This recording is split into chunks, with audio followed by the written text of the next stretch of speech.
This presentation is for informational purposes and is not legal advice, as every claim is different. Viewing this presentation does not form an agent-client relationship with Carmella George of Jacksonville Veterans Disability Services. If you have specific questions regarding your claim, consult with an accredited Veterans VSO agent or attorney.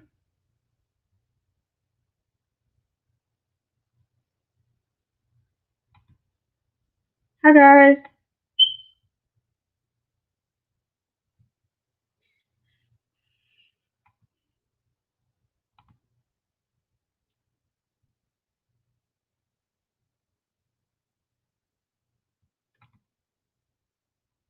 Hello.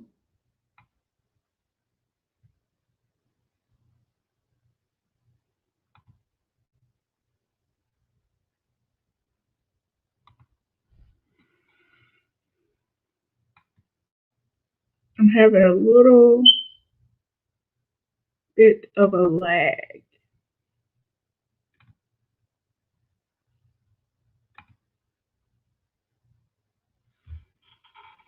I'm trying to stream tonight a little bit differently than I usually do in high definition, and it is causing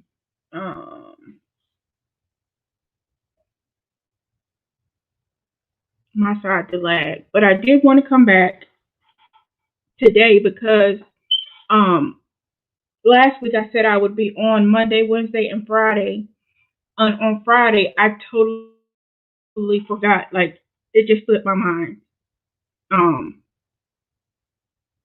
I fell asleep, and that was the end of the story. So I said I would come back today to make up for it. But I hope you had a great Veterans Day and Veterans Week. And I'm here tonight for any questions on your claim.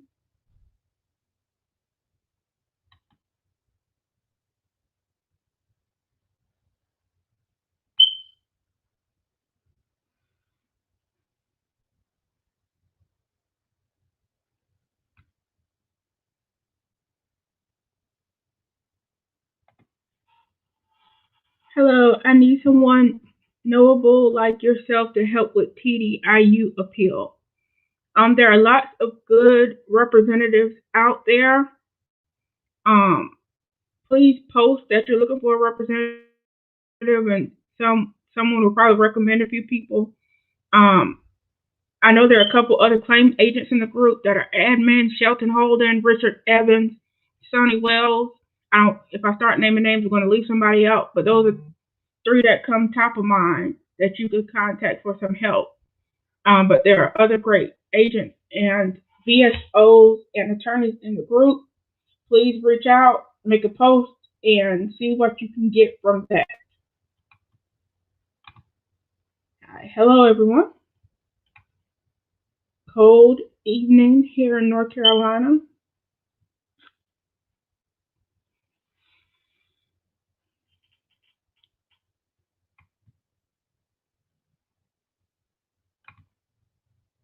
Have my medical records came to you?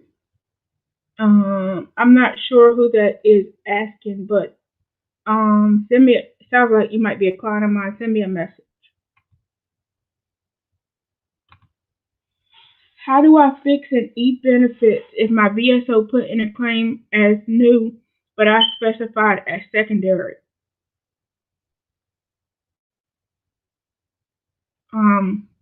So your VSO filed for direct service connection and you want it as secondary, then you need to turn in another application, whether electronic or paper form, that specifies that you want your secondary claim. In order for a claim to be secondary, it has to specifically be claimed as such. So you're thinking along the right line if you intended for it to be secondary, but they're going to process it as direct. The VA is going to process it as direct service connection if you leave it the way it is. So you want to specifically let them know on a claim form, the proper claim form, that you intended to file for secondary service connection. My claims were closed. Couldn't link service connection. Would a Nexus letter help? It might help. It probably would help. But the real question is, what reason did they give for the denial in the letter that they sent you in the rating decision? That is the hurdle that you need to overcome.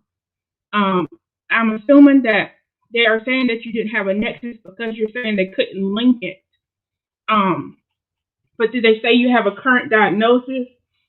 Or you didn't have a current diagnosis? Or did they say there was no event in service? If they said either of those things, then you need to establish some type of event in service, or you need to have a current diagnosis. If they just simply said there was no link between the two, then you might need a next letter. Hopefully that was helpful. Anyway, to get the VA to move ahead with scheduling C&P exams, I called about supplemental claim status and said they were awaiting new C&P exams. Any way you can get that moving? Also, will it help to bring all your VA treatment and private diagnosis to the exam?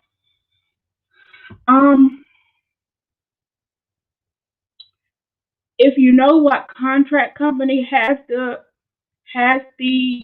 claim, I have found that it has helped veterans sometimes to call the company and ask them to go ahead and schedule exams. That might be helpful to you, but you have to know which company. There's really three big ones, so I guess if you call QTC and QTC didn't have it, you could just call LHI and BES too. But that's really the way to get it moving, is to contact the contract company. Most of the time, the examiner will not look at records that you bring in. Some of them do, but I think that's very rare. So I don't know about how much good bringing your records to an examination will do.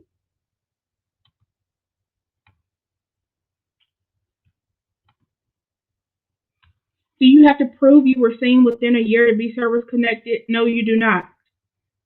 You can be service connected for a condition that occurs 2 or 3 years out.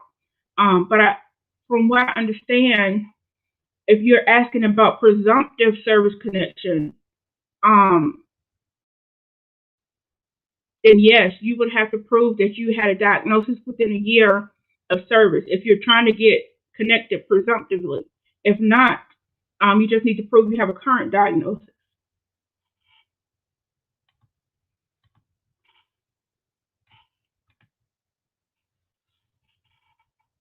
Can you file a claim for headache secondary to chronic sinusitis? Not migraines, but regular cluster headaches. Yes, you can. I've seen it many times.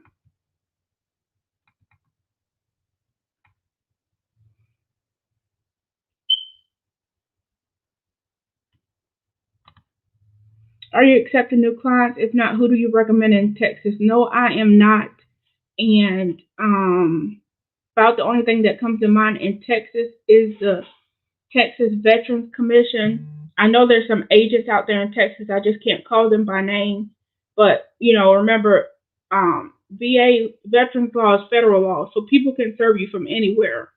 And what you want to do is just try to find the best representative who has electronic access that can access your records. Which way is quicker to get your medical records? Through a VSO or on your own? I've been waiting over a year for my C-file through your VSO. How long do you think it would take for the VA to make a decision once they receive my C&P? I had a radiculoscopy for both lower extremities exam on October 27th, and wondering once the VA gets it, if you know what the average time frame is for the rater to decide on it. Once the exam is returned to the VA, I would think that you would have a rating decision within a couple weeks. The waiting part comes in when it takes contractors forever to get the exam results back to the VA. But usually after they get it, you get a rating pretty quick. Can I put in for a service-connected disability and put in for secondary disabilities to that at the same time, or should I wait to get the secondary, just wait to get the disability service connected first? I've seen it both ways. Um, I've seen it both ways, and I've seen it go both ways. I wouldn't say there's a right or wrong way. Um, in my opinion, I might get the service, the the first disability service connected first, just so you don't overload the examiner. But it can go either way. I'm currently 100% scheduler, just received. Everything is static except my shoulder is the only thing set for future exams. Chronic AC separation, 15-year-old, that sounds painful.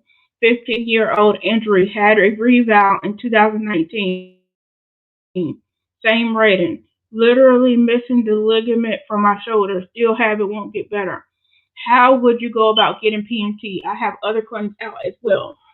What I would do is fill out a 526 EZ, the claim application form, the regular claim application form, and write in there request for permanent and total for my, I'm assuming this is your right shoulder. You didn't tell me what shoulder, but put whichever shoulder it is.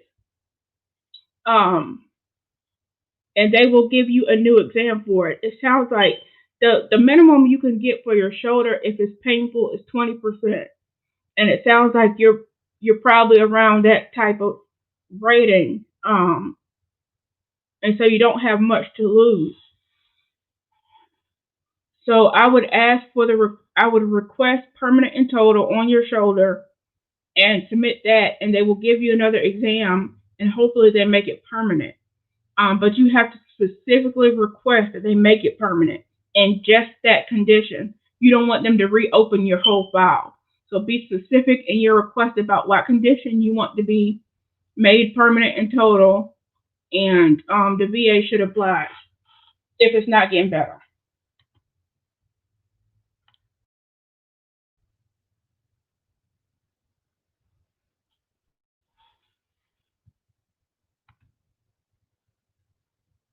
Can I put in for a, okay, I already answered that.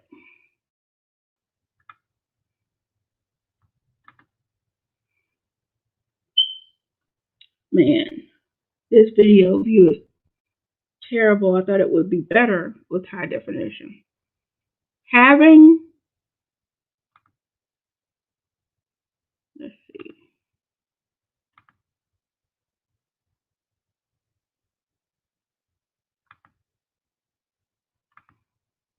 Having been approved, 8 in attendance, and now looking to get total and permanent is more likely currently 100%, just not total.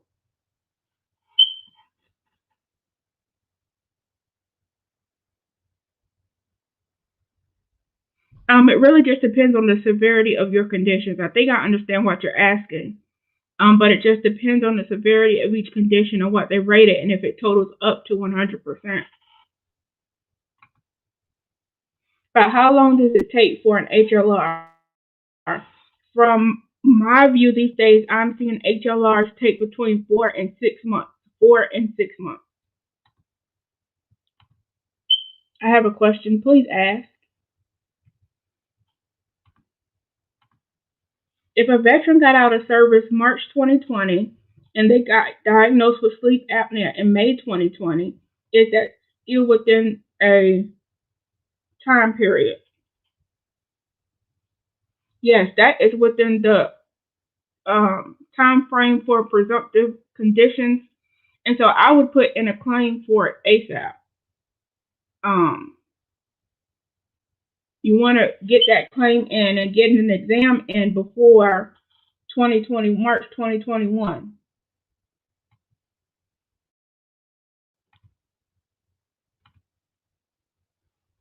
Should I get a Nexus letter for flat feet? I was just seen for a CMP exam for aggravation because my flat feet was seen in my MEPS and I was denied. The letter states I had favorable findings in service and then in the aggravation CMP exam, but was denied due to no service connection. You probably need a Nexus letter, if I'm understanding you correctly.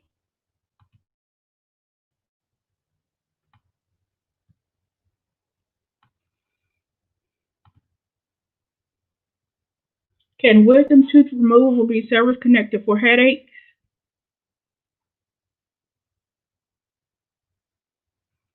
Um, this is a good question. You can't claim the wisdom tooth removal, but if there are residuals from any VA procedure or military procedure, you can claim the residuals. So what I would write would be residual headaches from wisdom teeth removal. That's exactly what I would claim. Be specific, so or else they're going to say your headaches didn't come from service. It's not in your service treatment record. If you file multiple claims all at once and have the CMP exams done for some claims you filed, do you have to wait to get a decision when all claims have been done? Sometimes they will do partial ratings. So if you have a set of exams that have been done and returned to the VA, you'll probably get a partial rating while they go back and do the other one while you're waiting to get the other one.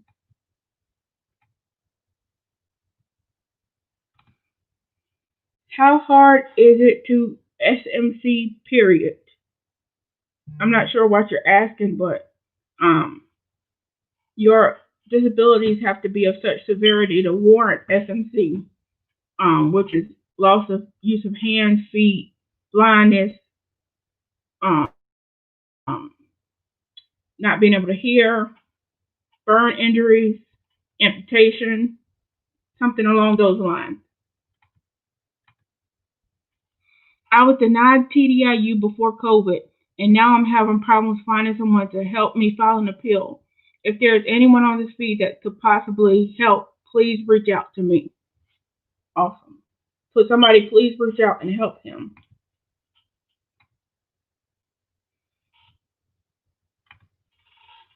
I got a letter saying my supplemental claim was premature. I have new and relevant evidence for an already rated condition, but I guess the claim is not closed because I have another condition in deferred status. Right. If it's in deferred status, it's not closed. And so filing anything else on top of that would be wait. Was the condition that you filed for on the supplemental claim already decided? If that has already been decided, then they should have allowed the supplemental claim. If it's not been decided and it's been deferred, then yes, your supplemental claim was premature. But it all depends on the specific condition, not the whole rating decision.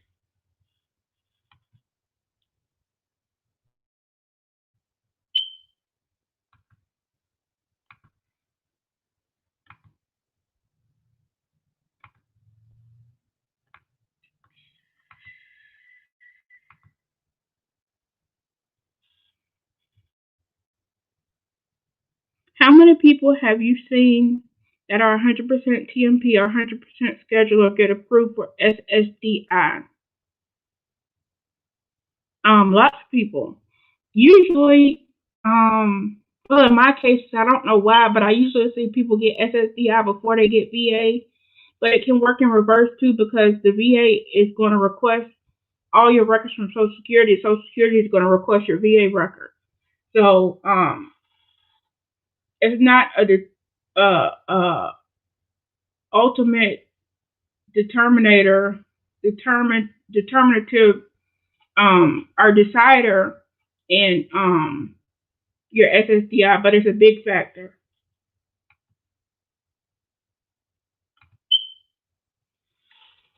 I was scheduled for an initial PTSD CMP exam on November 10th by LHI. I attended the November 10th, that was the other day, and that was when I was informed that it would be a review exam instead of an initial. I received a phone call on the same day from VA to schedule a routine future exam PTSD CMP exam on 11/16/2020. I've held 70% PTSD rating ever since July 23rd, 2020. How is it possible to have two PTSD CMP exams within the same month? Makes me feel like the VA is being sloppy and not paying attention to detail. I'm here to tell you that that's exactly what is happening. The VA is being sloppy and not paying attention to detail. Somebody is doing development right over some development that just happened, and they should not have ordered a routine future exam if you already had an exam for PTSD coming up. Um, you want to point this out to the VA. If you have a VSO or representative, they need to make some noise. Um, if not, if not that way, I know that Atlanta has a virtual claims clinic coming up. Maybe tomorrow.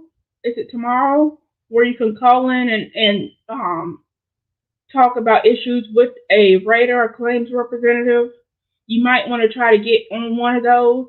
Nebraska also has one coming up, the Lincoln Regional Office. We posted about them. And just get the VA on the phone and say, hey, why were two exams for PTSD ordered? I really don't need a second exam.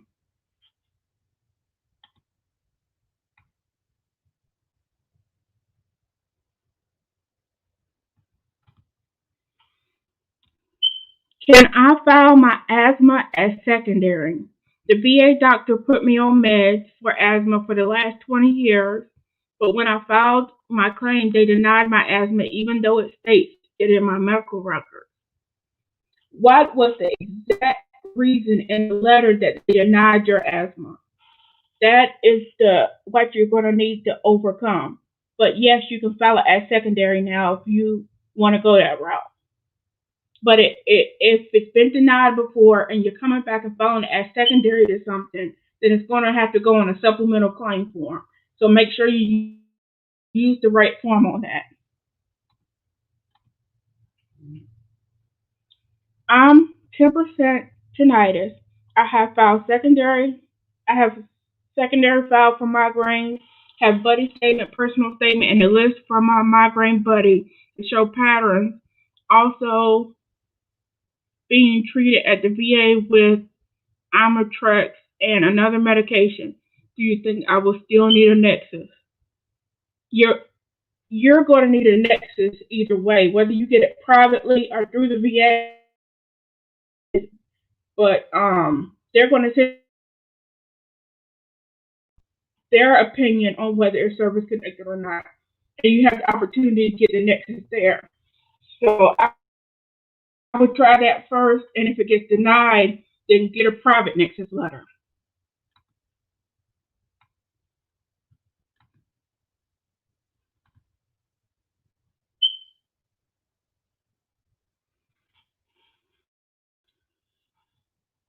I had claims denied and was told that evidence did not happen in service or not in my records. I check my records and find much is missing. How are they rating me and don't have all my records? That's a good question. Have they ever told you your records were lost? If so, that might be one reason. But you might want to write to the VA and ask them. I had to do this with a couple of my clients before. Say, you don't have all my medical records. Please go find the rest of my records because you don't have them all. And they sent off again to the archives and they got more records in to show that the veterans did have problems during service. And so if your records aren't lost, maybe they just haven't requested all of them. Or you could, and alternatively, you could get your records and send them to the VA, the ones that are missing that they don't have. That's another option.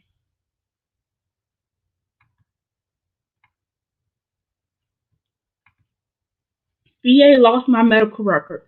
Yes, I requested a copy of them. All I have to go on is the information from my VA medical center visits. What is a recommendation for proven service-connected issues? Thank you in advance. Personal statements, witness statements, buddy statements are what you're going to have to use to establish that an event happened in service. My best advice is to do those things to establish the event in service, but don't rely on the regional office to service connect it. Keep going to the Board of Veterans Appeals or the Court of Veterans Appeals if you have to get it service connected. Because they will take your lay testimony more seriously at the board than they will at the regional office. So if you keep getting denied at the regional office, take it to a higher level. Yes, it will take longer, but you will get a better decision.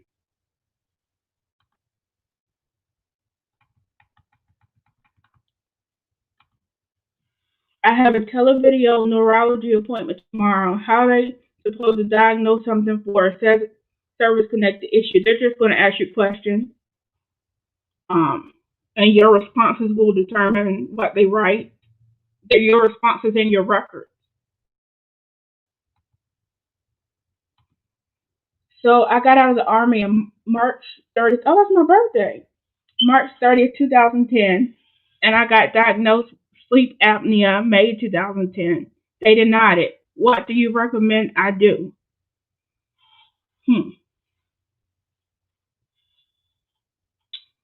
I would appeal it to the board if it's a recent claim. If it's already past 365 days since the claim and your appeal period is over, then I would try to reopen the claim, at which point they're probably going to deny it again, and then I would take it to the board. That's precisely what I would do.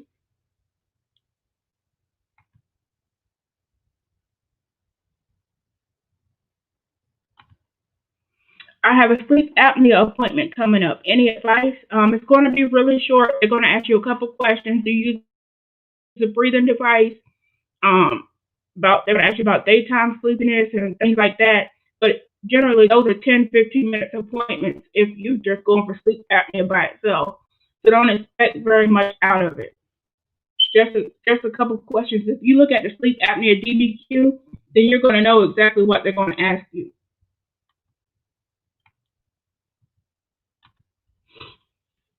When I filed back in, okay, I already read that one.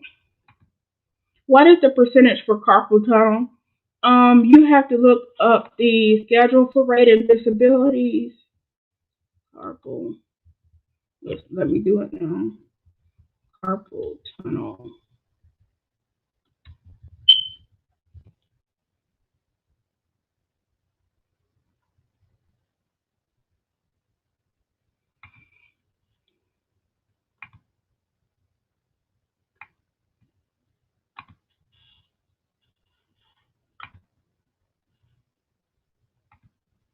Sorry, this trying to broadcast in HD is making things move really slow and making my video look really bad.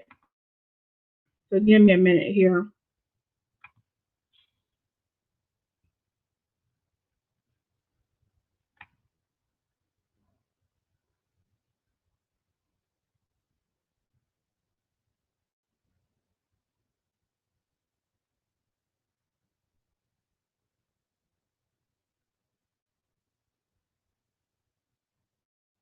The VA rating for carpal tunnel is generally 10%, but they may give a higher rating based on the severity of the condition and the hand that it inflicts. The VA will evaluate both the right hand and left hand separately, adding the two ratings together for a final number. If you're right-handed and filing for both sides, for instance, you may receive a disability rating of 20 and 10 for the left hand, non-dominant hand.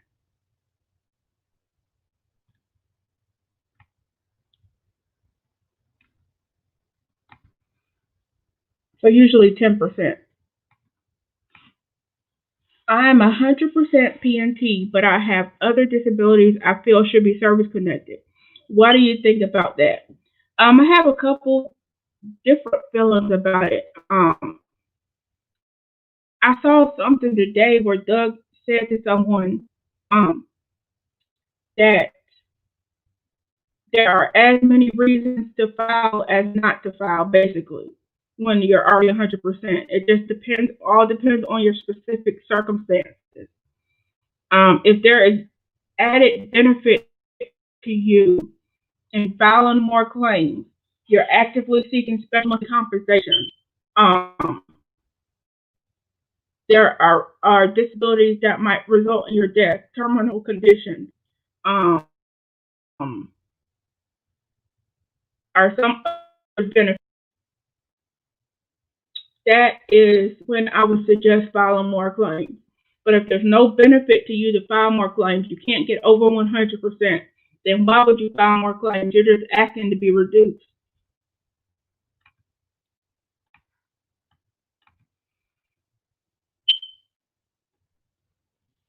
LHI made first contact about 3 weeks ago for a CMP exam.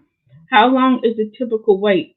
This is the last item for the VA to consider before completing the claim. They should have contacted you again by now. I would call LHI and ask them to go ahead and schedule it, and they probably will. But they usually call and see what your availability is, and then they'll call within 2 weeks to schedule an appointment. So 3 weeks is a little abnormal, and you should probably push them a little bit to get an appointment.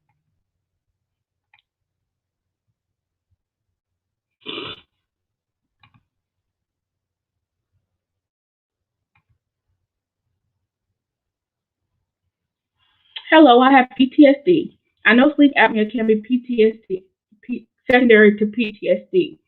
How do I connect alcoholism, bronchitis, emphysema, enlarged heart, regurgitation, had bronchitis in 1976 and continue to have problems? I would really need to take a look at your records to tell you how to connect all those, but alcoholism, they're not going to rate.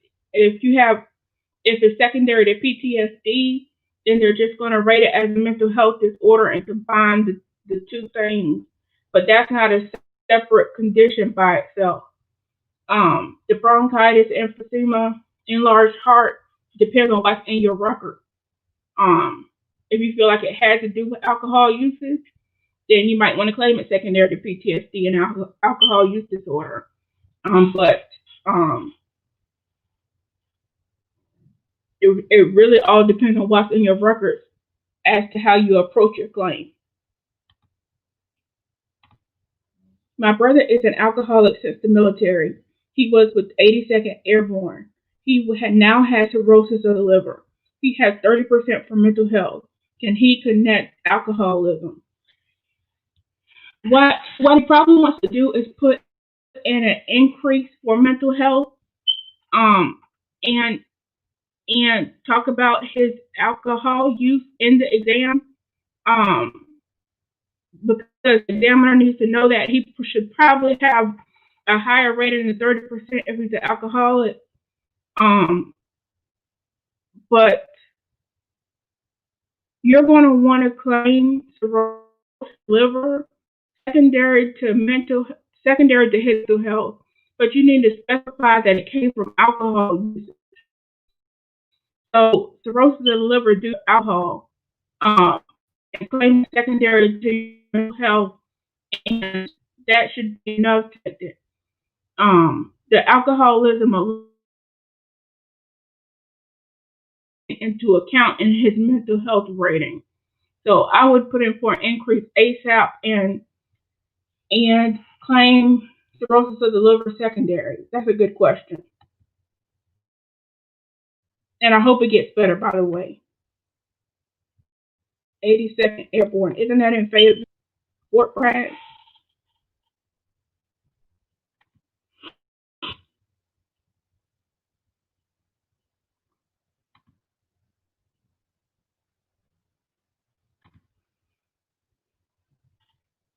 It was documented for abnormal flat feet before I went to boot camp and was told they would supply inserts but never did. Can I file for that now? I'm going to foot doctors. I've been going to foot doctors for years since I've been out. Probably, but you're probably going to need a Nexus letter. Can chronic fatigue syndrome be secondary to any other disability? Yes, it can. I was allowed to enter the military with flat feet, but my military service aggravated my condition and also evolved to me having bilateral plantar fasciitis. It's all documented with the VA and still getting denied. What can I do? Or can you help?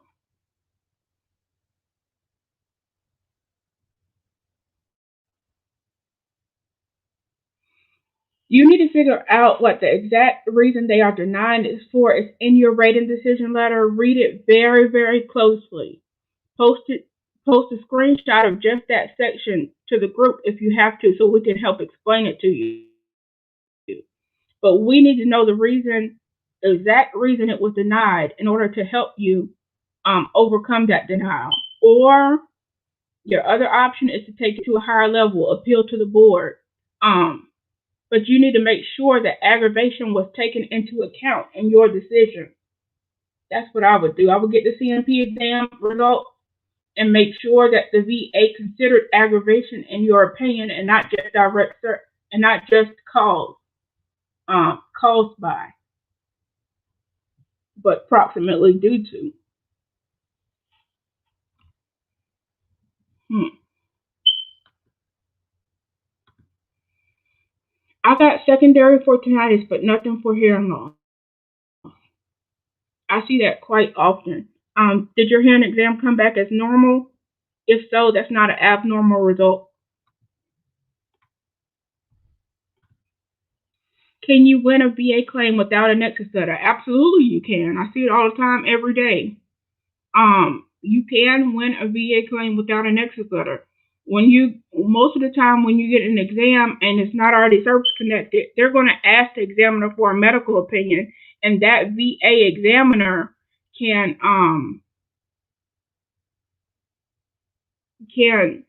say it's service connected, and then you become service connected. Um, we talk about the VA so much that we forget that the VA grants actually does grant lots of claims. They grant lots of issues. We just are in a forum where we're more prone to talk about the things that they deny than they grant. But they grant a lot of stuff up front with people never having given a Nexus letter. And so, yes, it's possible. People do it all the time. It's actually the norm without a Nexus letter. Nexus letters are just what we talk about because we're in the business of helping people who have been denied and who need to seek that outside help. But the VA does actually grant claims. My husband has PTSD and pancreatic cancer, but it has been denied on the cancer. Been waiting over 4 to 5 months on the PTSD. What should we do next? Find a good representative, have them make some noise, and get that claim moving.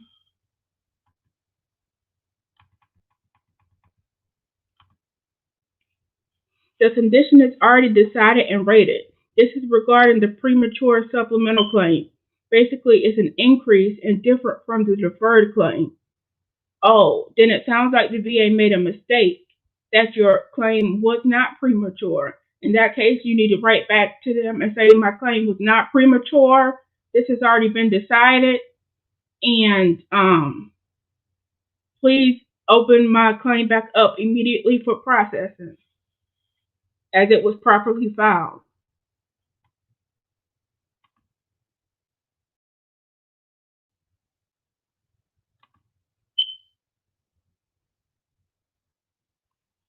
Now with COVID on the rise, and we do have online and web-based training, how do we get training to be a certified VSO, web-based tools at Skype, Microsoft Teams, etc.?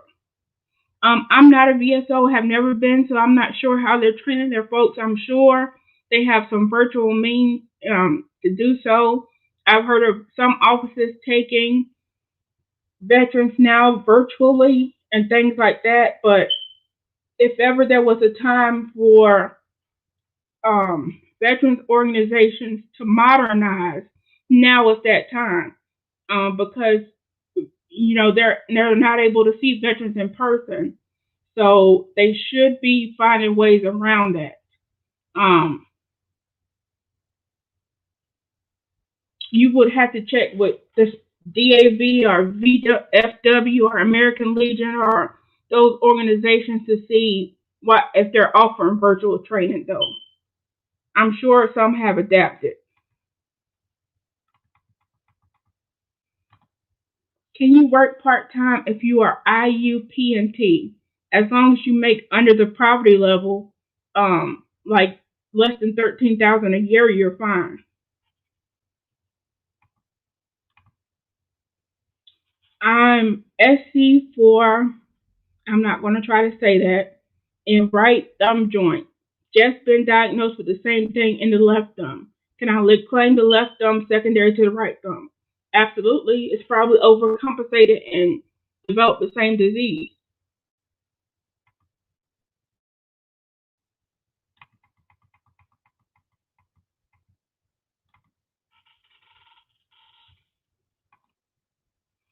My spouse had a CMP exam for PTSD on August 26th.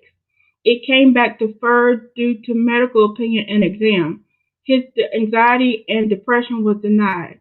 He already had one exam for PTSD. He also claimed TBI but have not had an exam. Could they be waiting to rate the PTSD until the TBI is in? Should we drop the TBI since it's mild? They could be waiting for the TBI results to come in, but I would not drop the TBI claim if he has it and it can be service connected. I would not drop it. I would not withdraw that claim. Um, I hate to say you just have to wait it out, but in this instance, it might be best to just wait it out. I would get a representative, um, agent, attorney, or VSO. Start with the VSO and see what stage your claim is in and what the holdup is, so somebody can actually tell you what the holdup is on your claim. But I rarely suggest, and y'all should know this about me, I rarely suggest withdrawing claims.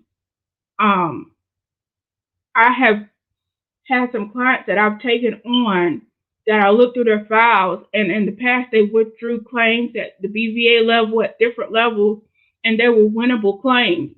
It's just they could not wait, and sometimes you just have to wait it out.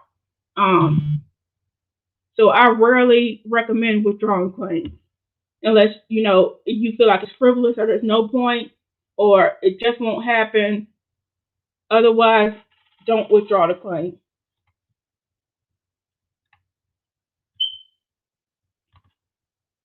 I appreciate you all. I appreciate you all. Hi, is Champ VA good to have even if my wife has outside insurance from Kaiser Permanent? Yes, because I would say yes because Champ VA will cover the rest of the bill. They will act as secondary insurance and they will cover the rest of the bill after Kaiser pays. So you would end up paying nothing. I have Champ VA as my primary insurance. That's all I have. So, and I like it.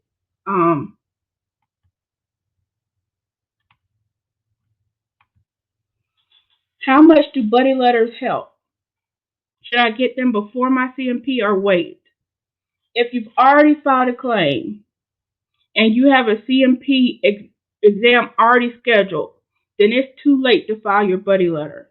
So I would wait until a claim is decided. If it gets denied, get the buddy letters and submit a supplemental claim to reopen. But at this point, it's a little late to file the buddy letters because they won't get to the examiner, and that's what you want. That's what you want for your claim. You want to get it in front of the examiner.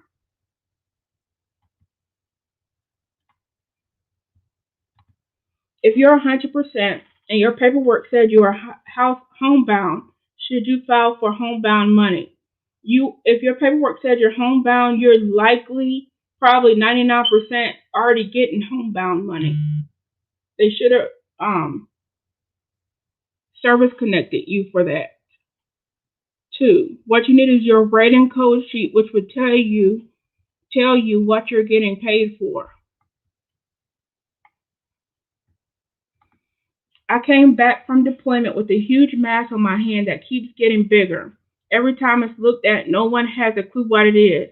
So they made up a name and it's getting ignored since 2003. Oh, that's not good. Um, you just might want to claim that mass on my hand and let the VA diagnose what it is. Um, but you sounds like you got it looked at in the military and you still have it. So I would just claim mass on my right or left hand, whichever hand is on. I just recently got my VA rating of 70%, 70% for PTSD and 10% for GERD. What do I need to do to add sleep apnea? I was diagnosed with sleep apnea by the VA in January. You just need to have evidence of sleep apnea, a current diagnosis, and submit that. Um, I'm assuming you're trying to go secondary to PTSD or GERD. But I would actually submit it secondary to both at the same time and see how that turns out.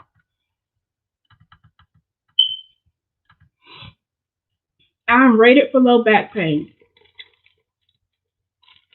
I have arthritis in knee and ankle. How do I file as secondary? My doctor says it's related. You just simply file it as secondary. You get the application and you go on ebenefitsva.gov and you write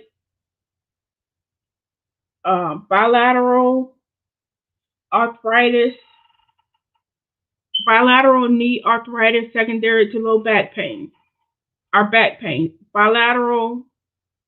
I would just say bilateral knee pain secondary to back pain and bilateral ankle pain secondary to back pain.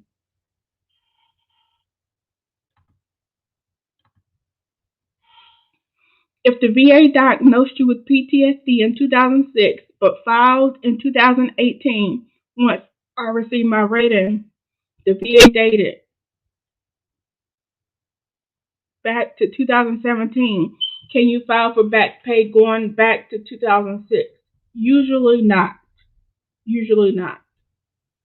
The effective date law doesn't work that way.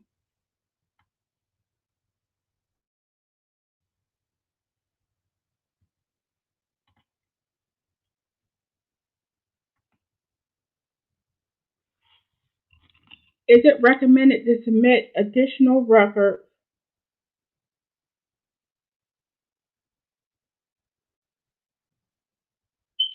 Can y'all still hear me? Are y'all still hearing me? Can you tell me yes or no real quick?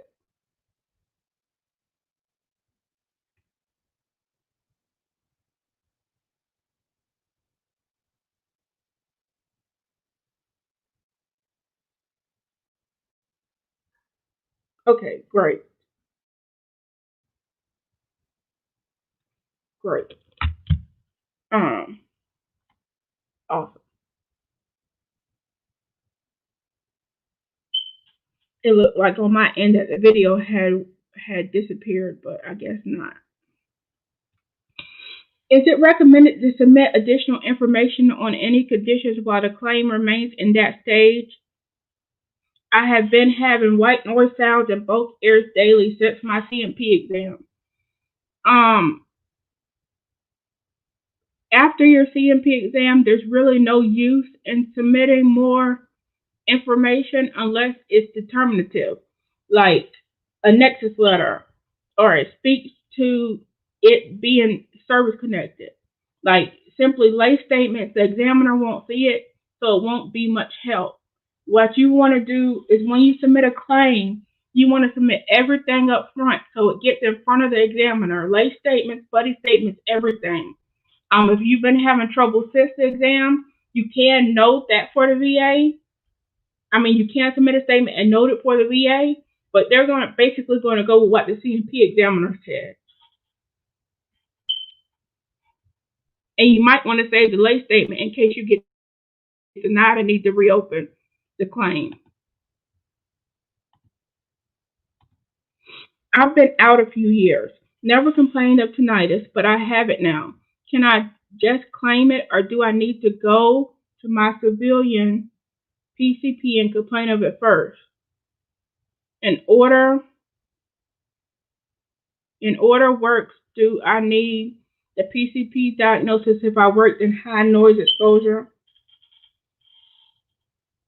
You can do either. You can claim it and let this VA diagnose it, or you can go to your civilian primary care provider and complain of it, then use those records to submit a claim. You can do it either way. Because the VA, I say that because the VA usually service connects tinnitus and hearing loss based on MOS. So if you had a high probability for noise exposure, then you can go ahead and submit the claim without a diagnosis from your PCP. But make sure the next time you go to your PCP, you do complain of it.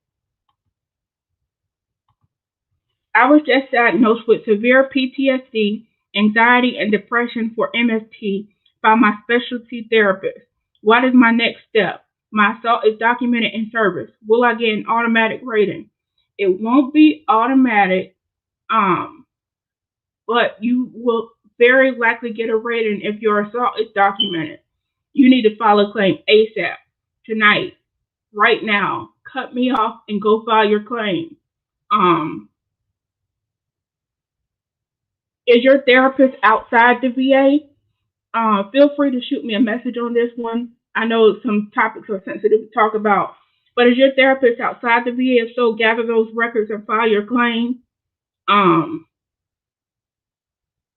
It won't be automatic. They're going to send you to a CMP exam, but I don't see any examiner saying no when your assault is documented in service. That would be an absolute slap in the face and just irrational. So, because so many times with MST, it's not documented, and many examiners still say yes. So when it's actually documented, they should take it very seriously. My remand is back at the VBA for hypertension. What's my next step? They're probably going to set up a CMP exam. How can someone become a VSO to help other veterans? This is a very good question. It's a question that a few years ago I asked and asked and asked, and no organization would take me in. So I looked at becoming a claims agent, which is about the same thing as a VSO, except we're individually accredited by the VA.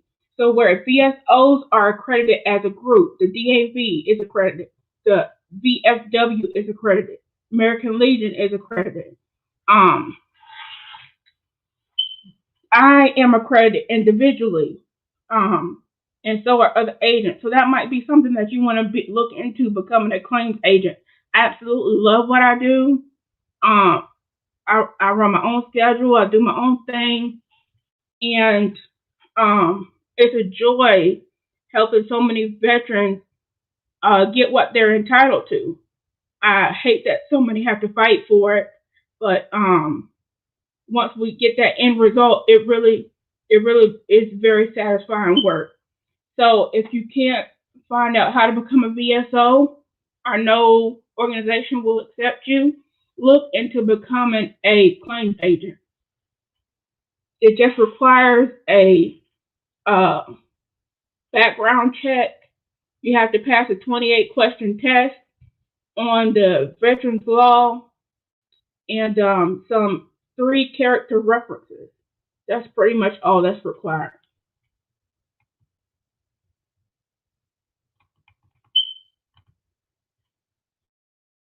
I just got 100% PNT. Woohoo! I love hearing all the victory stories in the group. They encourage me daily to keep going. It's why I do what I do. And keep posting when you guys have victories with the VA so you can encourage others to keep going. I'm currently at 90% with 70% for PTSD, 30% for asthma and fibroids. I recently filed April 2020 for a diabetes claim secondary to PTSD and filed for increase for asthma as chronic bronchitis has become an issue and was hospitalized 13 days with COVID in August and still use oxygen at home. The VA states that they need PFT, and I submitted the latest one on 31 October. What else do I need to do to speed up my claim? Thanks for any assistance. It sounds like you've given them everything they need, and they need to hurry up. If you have a representative, have them look into it. Um, but it just sounds like it's all in their hands, and it's probably just waiting until the next suspense date in the system in order for your claim to move to the next stage.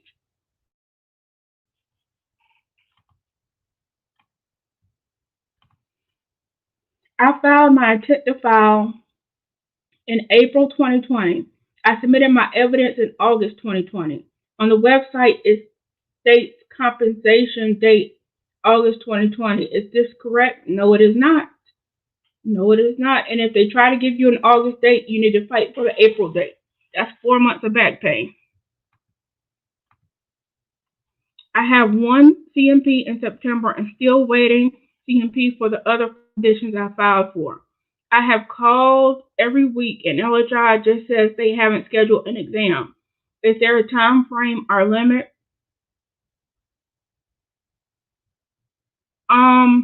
And this is normally that would be abnormal, but in this COVID environment, that's not so irregular. Um,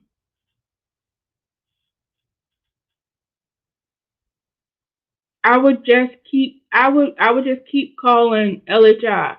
I would call more often than once a week. Um, until you get an answer and get somebody to schedule an exam or to tell you why they're not scheduling. They might not have any examiners available in your area. So just be mindful of that in this COVID environment. Things are becoming a little strange.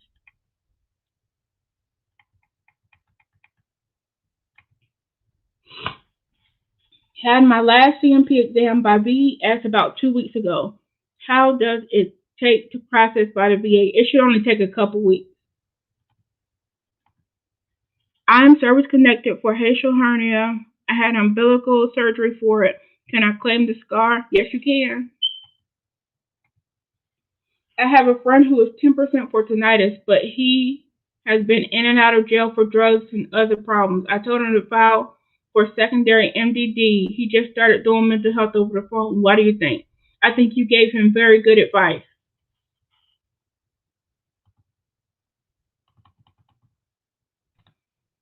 God bless you. God bless you. I was denied IU because I'm making barely above the poverty level. Should I get an attorney? Um, Without looking at your file and just going by what you're telling me, I would say yes. But I have not looked at your file, and that's simply with the one line that you gave me. I would say yes, you need an attorney.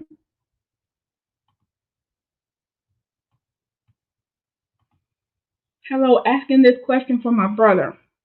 He filed for IU several years ago. At that time, he was rated 70%. Fast forward to 2019, the rest of his claim was reviewed, and now he is rated at 100% PNT. What happened to the IU now? Can he stop IU and we just keep the 100% PNT? Okay, so once you become 100% PNT, the IU is moot, like not at issue anymore, and because the VA has a rule that they're going to do whatever is most beneficial to you. So the IU is already stopped, and he's just 100% PMT. He should be able to work and do whatever he wants to do, and not be unemployable anymore.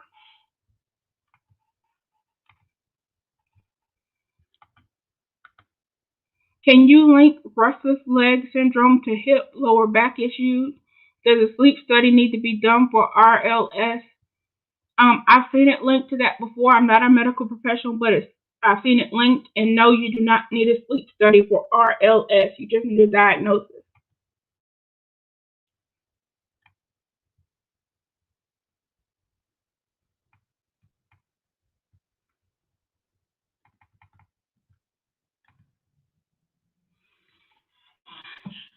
First thing, I'm having trouble getting in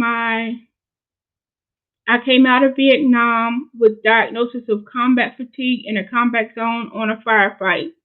I was medevaced out to a facility in country at Da Nang. Eventually sent aboard the hospital off the coastal outside of Vietnam. From there, I was shipped to the hospital in Japan. I was eventually sent home after many spinal tap operations. Subsequently, after being given a prescription for nerve medication and seizures, I ended up going home. Let me see if I can see the rest of your question.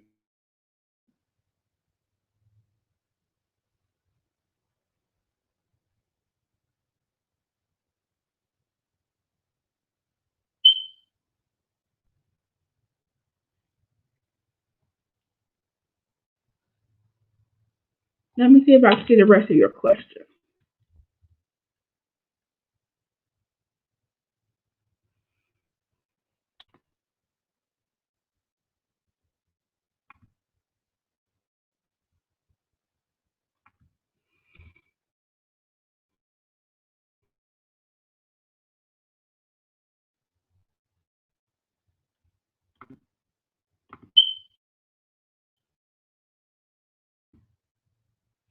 I'm sorry, but I can't pull up the rest of that question. I'll try to answer that after this video is done.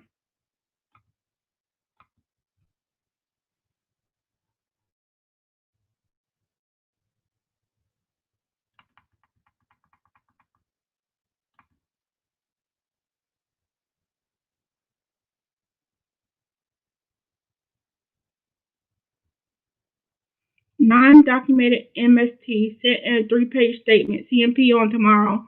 I had a CMP down early this year, which linked to service. Go out on a permanent discharge because I was also looking to go inpatient for MST. Any program references? I don't have any program references. But just tell your story at your CMP tomorrow. That's pretty much the gist of it, how it affects your life every day, and what you've gone through.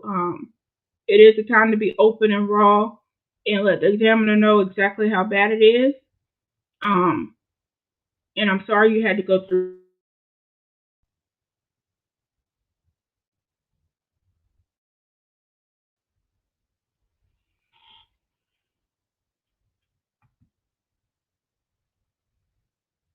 This is moving really slow.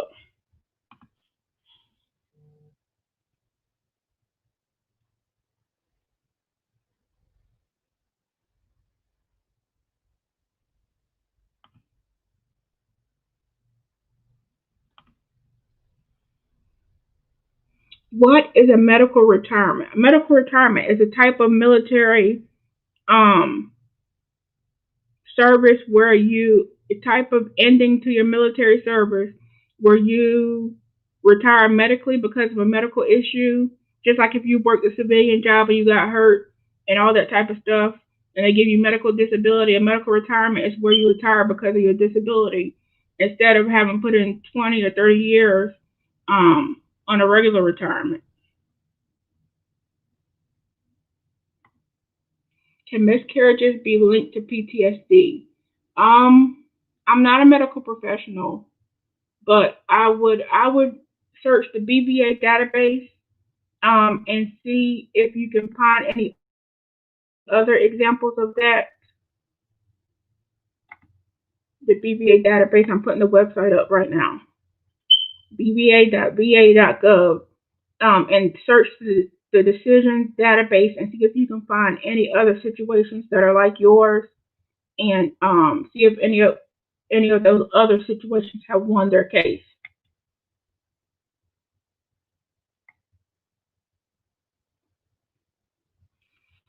If given in all other than honorable discharge, general discharge, can a person who only served 18 months in service still file a claim? Yes.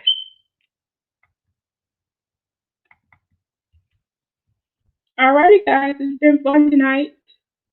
Thank you. for joining me and sticking with me through all these technical difficulties. I promise next time the video won't be as fuzzy.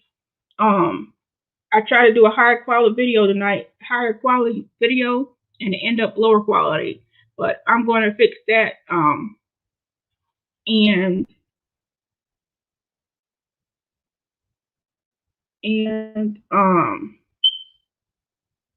get back to you guys.